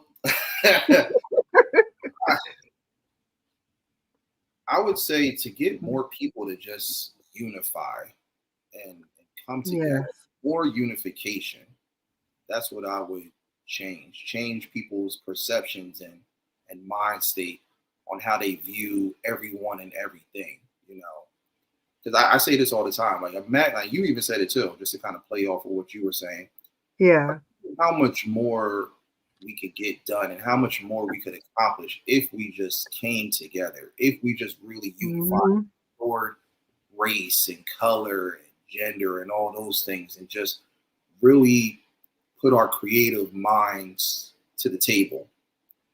Like exactly. I could just see like that would be scary. And not in It, a it bad, would, in a but good way, right? Scary yeah, in a good way. you know. And I feel like, and it's so funny that you asked that because I feel like that's what the debate table, my podcast, represents. It represents everybody coming together, pulling up a chair to this one big table and being able to give their thoughts, their views, their perceptions, Exactly. their judgment, their criticism on any and everything that we talk about. And regardless whether you agree or not, you still are mindful and respectful of the answers that they're giving, whether you So feel true. into it or not. So, and I just go back and I watch all these episodes and I watch how many people have been a part of it, even with Battle of the Beats, even with the musical aspect of it. You know, Hmm. how so many of these people don't know each other, who've never met, who don't know these people from a can of paint, can still come together and still, join me in putting something together that's unifying everybody. I've had, like, Yeah, I think the episode that you've been on episodes with, like Point Blank Travel, Rod, shout out to him. You don't even yeah, know him. You've never met him, but for you guys to be able to build that bond and exactly. converse and give your point of view. Same thing, with Yeah. me and Kayla Hmm. Moore and just so many different Exactly. So AEs. many amazing people. Yeah. You're like Benetton. Okay. Remember the United Nation colors. You're like all of that wrapped in one. Oh, Battle of the Beats brings everybody together. Universal. You have people from Japan, from India. Okay. It's amazing what you have created with that. So, yeah, yeah, I I think like what's beautiful about YouTube is that it does have people from every country, every walk of life, all types of different professions are on here. And pretty much anything you need to know, you can connect with on YouTube. And connecting with all these amazing people is it's a beautiful thing. it is. And and just the same as with if you could change the world, it would be that to bring all these races together and put our superpowers together. Imagine what kind of world that would be. Yeah. Like It Captain would, it Planet. would be crazy. Yeah, So I remember think we're creating our own bubble, our own world within a world. in YouTube. And I just think it's a beautiful thing what's happening. Yeah, just like the character from Captain Planet, the kid Yeah. with Kwame. As soon as they get ready to summon, Yeah. what do you always say? Let our powers combine. And Yeah. earth, fire, wind, water, Exactly. together, and what? All the elements. Yeah, Exactly. that's exactly it. I gotta look up Benetton. I never heard of that. 'Cause Oh yeah, Benetton. That was a clothing company, and they would do these commercials, and they would have like African models, people for Japanese models. Like they would have all these different races wearing their clothing, and it stood for all the different colors. Benetton stood for that. Like I forget what their logo was, their slogan, but that's what it represented. All the colors of the nations. It was so dope. But yeah, yeah, the first time I you heard it was on. you are Benetton. Thank you. Yeah, first time I heard it, I thought it was a like it's a name of brand vacuum on those QVC infomercials at like 4 in the morning and stuff. All the time vacuum. No, It can do this and does that. I'm like, oh, it's only I know somebody in the chat got to know about Benetton. I thought it was the Am I vacuum. that old? I'm like, man, that All Benetton vacuum. right. Good. I gotta get into that. Buy me one of those. It's only $29.99. Yeah, we used to wear their clothes. So, Yeah. all right. So, who's Okay. next? Who's next? So who's next? um. So this one was basically kind of already answered. Okay. I think Sunny asked this, so I'm gonna Yes. reconfigure ask this question. So your upcoming project, which is coming very soon, Mood Swings. My love, Yes. my thoughts behind the melody. Hmm. Which, and actually, I'm not even gonna say. Okay, you can answer this either way. Okay. Is there a specific poem slash spoken word slash song, even if it's not on the album? Which one do you feel defines you? Defines me. Like what? Which one of those can correlate to you the most? Like you feel like this represents me. I don't even think I have recorded it yet, but uh, Can I tell you which one I think? yeah, which one? Well, you did record it, but I think Exchange. What is it? The Exchange. Oh, yes. I felt like that one was either between that or the real. It was one of The those two. real.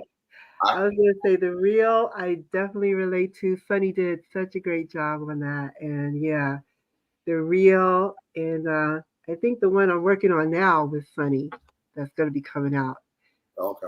can really relate to that. But um, Exchange, hopefully it does get on to the album as well.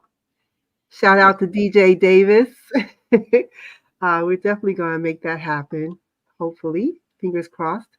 Um, Oh yeah, it's gonna happen. Most of them are very relatable to me, but those hit home, I think, more than the others. Yeah, I guess that's the question. Like, which one? Like, because you know how every Mhm. artist always says they have that one song that they feel like is the epitome of them and who Yeah, their musical artistry. That I guess that's how I wanted to formulate the question. Like, which one is the epitome yeah, of themselves? yeah. Because the real, again, like what for people who just joined the chat, the real was about when you first start dating somebody and you're dating their representative. Mm. And after a while, that mask, they get tired of holding up that mask, y'all. And that mask starts coming down. And you're like, who this Harpo? I thought you were gonna do the Sugar Avery. You show is ugly. You so is ugly. Like, I mean, ugly inside and out. Like, you know how people are on their best behavior when they first meet each other. And Yeah, you don't really get to know somebody until you really get to know somebody. And girl. that's what the real is about. So, again, mood swings, all the different moods that I went through in different relationships with different people, life experiences, human interaction with different people, and Oh girl, even like some of the stuff that may not even end up in mood swings that I wrote about, like not just dealing with different men, but interactions with females. You know, I Mhm. wrote a couple pieces about different females who are just toxic, and I had to write about that because I had to get it off my chest. Okay. Is Uh, there, is there one in particular that's like an epitome that's all that's not gonna be on the album? um, I think it's called something. Oh, it's called Society of the Blind. Mm. Yeah. So this is about a female who I don't know if you remember Brand Nubian. Oh The yeah, group Nubian. Where they said she one spot on to the next spot on to the next spot on to the next. yeah. Egg crack, you know. I wrote that about a particular individual, female, who just don't want to get her life right. Still doing the same thing. Still walking the streets with the 40 ounce to the head. Just don't want to get her life right. So I call that the Society of the Blind. So I don't know if I might put that in there or not, but yeah, I'm trying to get that song project finished. So hopefully that spoken word song project will be coming out very soon, y'all. And I Hey, just want to, you're getting snippets of it, and you're getting I'm doing shorts on some of my spoken words so that you can get more of a taste of what my spoken word is really about. Um, so yeah, check me out. It'll be coming out soon. I think if you have any more questions you want to ask me, because we probably need to wrap it up. So we've been on here for a while now. yeah, I had a Really question enjoying on it. the hour. I'm down to Hmm. the last question. I think you probably are as well, right? Yeah. Yeah, it's on you now. Oh, okay. All right. So let's see. My last question. Next to my last, because I'm going to ask you one more after that. One small question. Um, in your opinion, what does it take to be a winner? Wow. Um, Telling yourself that you can go from nothing to something, regardless whether Hmm. you have a strong support system or not, because it starts with you. And the only thing stopping you is you. And yes, I copied that from DMX, but it's the truth. But well, just that last part. But no, everything else is me. Yes. Um, yeah, having that that will to tell yourself, okay, I'm going to do it by any and every means necessary, and not letting anyone or anything stand in the way. I remember Mhm. I was telling, I think it was Rod of Point Blank's Travel, or it might have been me and Anwar. Shout out to them. I'm not exactly sure, but I know it was someone that interviewed me, and I was telling them that when it comes to us and our God given talents and abilities, you know, Yes. we can't have the drive if we allow ourselves to remain in park. Meaning that we have to switch gears and just go. Don't worry about what's behind or what's back there, because it's the past. That's where it's meant to be. That's where it should stay. And the only time you should ever have to turn around is to keep going forward. You should never have to Exactly. go backwards, because, like, you think about it, you Don't think look back. cars are always meant to go forward. They're never meant to reverse. And the only time it does reverse is to turn us around to keep us going forward. That's So, why they have a rear view mirror, so you can exactly. look behind you and And not looking behind you, but looking forward. exactly. And you should always know that we don't spend all that time looking in that mirror, because we're looking out the main one, which is the Hmm. front. So Hmm. always apply that. And that's what makes you a winner. It doesn't matter if you don't become an A-list celebrity or a big name in Hollywood or whatever the case is. Like, there's people that are doing things and just winning in everyday life, just Right. to get up in the morning and you know go to work and make money work hard and hustle and grind and do everything you need to do and take care of yourself and everyone around you, that's winning. You know, it's not, oh, I finally made it. I'm this multimillionaire. Even if you don't become a multimillionaire, there's people that don't even have the most money in the world and are still living better lives than those who do have all of that. So Yeah, that's true. More money, more problems, right? exactly. So ask Diddy. So That's Diddy Glover. so you know, it none of that should matter as long as you're doing what Yeah, you got to do and you're making yeah, something out of nothing and going from nothing to something. That's winning. That's what it's about at the end of the day. Like I'm no big name. I'm not this high profile celebrity, and even though people know me and they acknowledge me and respect me, I'm still very small time and stuff. But I'm hmm still doing a lot for myself and for You others, are. You are doing it. and that should be the thing that tells you, okay, I'm winning. I'm doing it. I could just be all for myself. I could just be, selfish and inconsiderate, but I'm doing for others as well as doing for me. So that to me Exactly. keeps a winning. Whew, that was a really good answer. Because you have been really putting people on. Like you're not just doing this for yourself. This is not just for self. This is about elevating all the people around you. And it's so clear how you've done that and really mastered it. And the love that people have for you is infectious. I Right. can see what happened. When you first got into it, I was thinking, but then as it started growing and snowballing into what it has become, it's incredible. And the love people have for you is real. So I'm really proud of what you accomplished. You are a true winner, BDBG. We love you. And I'm not saying that because I'm your auntie and I used to change your diapers.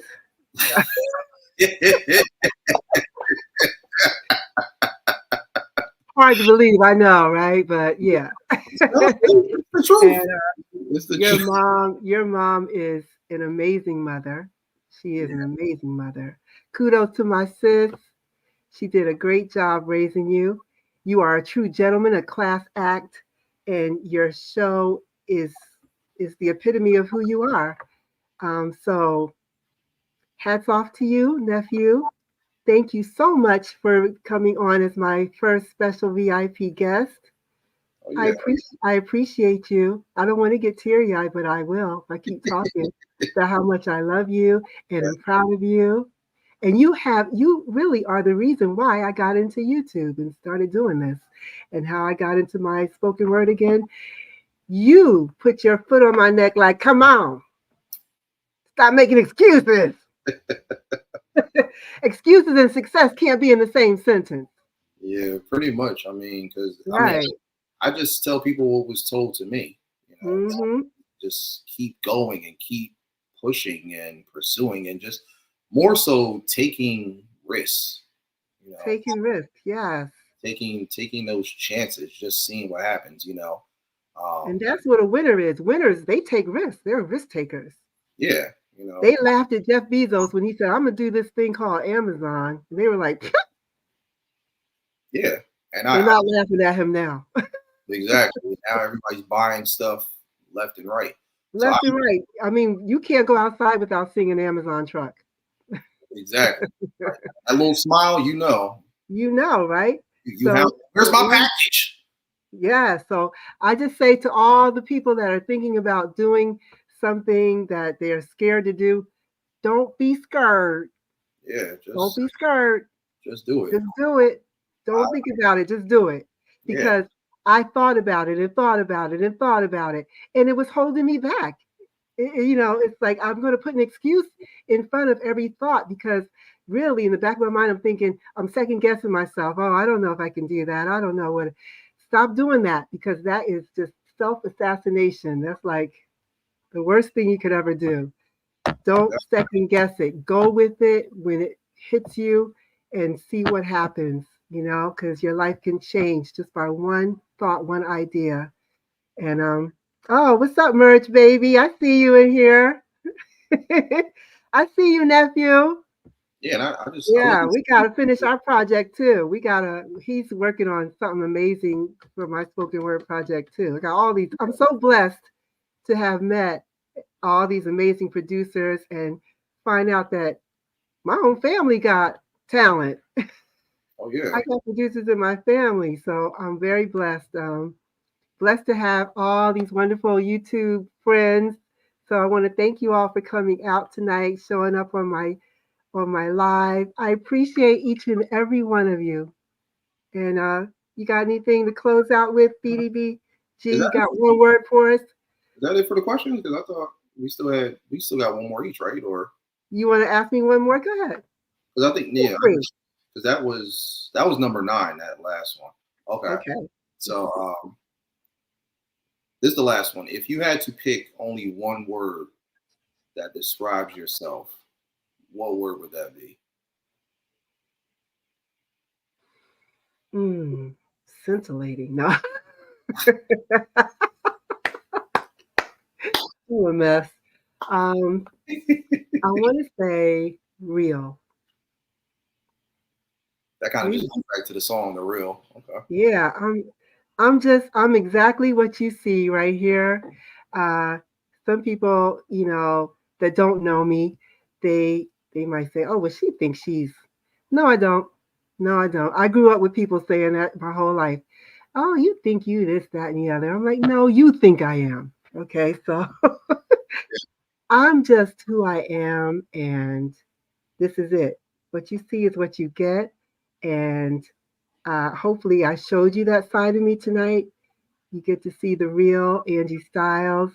It's not about all the fluff and all that. I'm just a human being human. That's There it it. is. That's There it it. is. Yeah. Mic, So mic we got drop. for each. That was a mic drop. That was the Randy Watson mic drop, and then he That was just a Randy Watson. That's a chocolate mic drop. exactly. And Reverend Brown come on Yeah. the stage and, "Hey, put your hands together." Yeah, All yeah, right. one time. Okay. Yeah, this more popular stuff. But yeah, Yeah. Slim said we one more each. So that was my last one. So I think you have one more as well. Okay. I want you to sum up in one word who you are and what you're about. Mm, one word. Or one word, a message out to the chat and everybody that hasn't even seen it yet, that will be watching it later. What's that one word that you want to resonate with uh, all your friends, YouTube content creators, family, anybody who's within this listening realm? Wow. These are good Jeopardy questions. You sure you weren't on the game show before? What is one I word? don't know, man. I didn't want it to be. I didn't want to give you like questions where you had to answer with just one word. No, no, no. Yeah, that's Until now, this is the one word now. yeah, you don't want to treat it like job application questions and stuff. Like, Right. man, And if you want to, you don't have to answer it with one word. It could be you could throw a few words in there. no, I got one. Different. Different. Okay. I've always been told that, even like the story that I tell everybody when I had several interviews back when I first started on YouTube. Hmm. Like my dad always told my mom that he's gonna be different. He's gonna be different, and she never really understood what he was saying and stuff. She was like, Right. he's gonna be in the league of his own. He's gonna be his own person. He's gonna have his own lane, this and that. He's going to be the epitome of just being different. And so she didn't believe him until Wow. I didn't know that. yeah. Yeah, she did. I don't know how many people she's told that story to, but she told me that he used to always say that. And as time went on, she started to see it more and more. And I think she did eventually go back to him, and she was like, "Yeah, you're right. He's different. He is." Wow. I love that answer. You definitely are different. You're Yeah, definitely unique, and everybody around you sees that and feels it. So yeah, there's nothing wrong with being different. Back in the day, being different, people would say, "Oh, he's weird. He's a weirdo." yeah. Or I've gotten yeah, a lot. You know. And I mean, I was just this shy, quiet person, and wasn't really trying to hang with anybody, just solo, always solo. And people, when they see that, they think that's weird, but really, it's just different. It's just you're different. Yeah. You're not you're not cut from the same cloth, and it's okay. That's okay to be different like that. It's actually cool to be different like that, Yeah. you know. Like remember Revenge of the Nerds? Yep. I was definitely a nerd. Yeah, and it's nothing wrong with that. Nothing wrong with being a nerd or a geek, Yeah, something like that, because all that does is it empowers you, and exactly. it starts to Yeah, inspire those who probably are in that same boat or realm, but just won't let their pride or ego admit that they are. That's why, like when you yeah. ask about the superhero, I say Spider Man, because Spider Man, he was considered the epitome of a nerd or a geek, but now So look, true. one of the most talked about, most iconic heroes out there. So, yeah, is he Yeah, really that much of a nerd? absolutely. Is he really that much of a geek? Like, so and everybody has a little nerd and geek in them. It's It's okay to be a little geeky.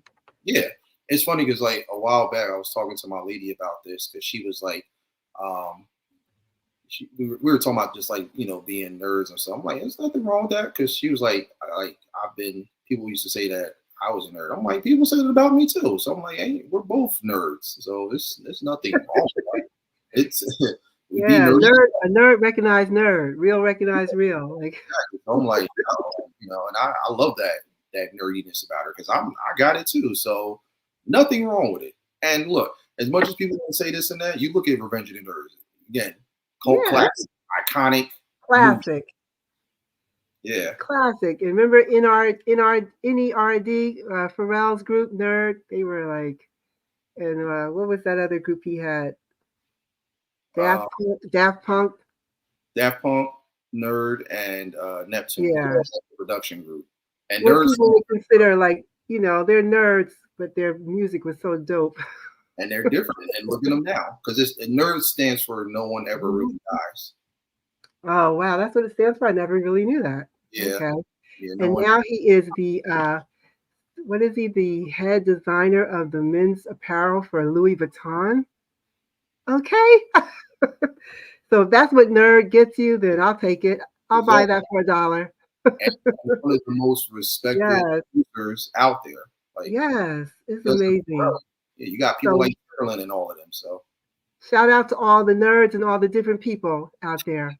Stay different, keep it different, okay? Because that's what's up. Different is good. That's a good he's gonna thing. merge, but he gonna put out as a bad Shout boy. out, shout out to Love and is that Love and Live Show. Hi, What's going on, hi there. Lenora? Welcome, welcome. You see what Merge put? He gonna put out as a bad boy until Jay used to yell at me to get it together. Yeah, Merge was a loose cannon, and now look like he's And now look at him. yeah, one of the dopest producers. Absolutely, one of the dopest. Yeah, like So shout out to all the producers. All right. Shout out to all the spoken word artists. Shout out to all the Tay Eats of the world. Shout out to them as well. Everybody has such a unique creative channel. Um, I try to drop in on everybody's channel and show them some love. And I appreciate you all so much from my heart. Thank you. Thank you, BDBG. I'm going to say goodbye again to you this time for real. All right. So, again, I'll be doing this again, hopefully within the next week or two. I'll come out again with another live with another amazing guest. So, you might be hearing from me, and all those in the chat.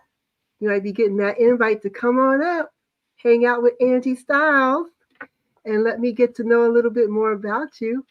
All right. So, I look forward to that. And again, have an amazing night, everybody. Stay blessed. I'll be coming up with a tagline. I just don't know what to come up with yet. I'm working on it.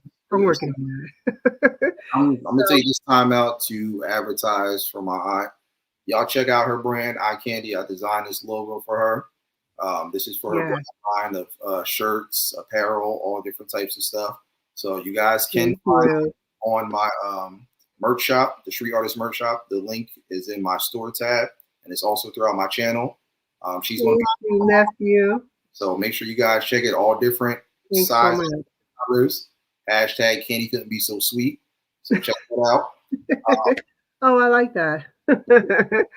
Yeah, so that's in my community tab. You can just click on there and hit me up if you want to order any of the merchandise I have there. So again, I appreciate everybody for coming out tonight. And you know what? I'd like for you to sign us off with the Russell Simmons thing you do. Oh, I and love it. also too, yeah. Also, before I forget, make sure y'all get ready for the album. It's coming. It's gonna happen. I'm gonna hound It's everybody up happening. to make it happen. Her It's debut definitely happening. spoken word debut album, Mood Swings, my thoughts behind the melody. She already has songs already that she started to put together. They're on her playlist, Yeah. on Check her. out my playlist. So definitely check those out. We're in the midst of getting all the other songs wrapped up. I'm still working on the album cover itself, so we're getting Yeah. everything together. But check out what she has so far, and like I said, you won't be disappointed. Dope vintage music, taking it back to that era of music. Hmm. So you guys love Battle of the Beats. You'll love what she's doing, with the type of heat that she's bringing. So definitely, Thank you, nephew. Appreciate you. yes. And in the words of Uncle Russell Simmons, thank you very much. God bless and good night. All right. I love it. All right, everybody, have a good night. God bless.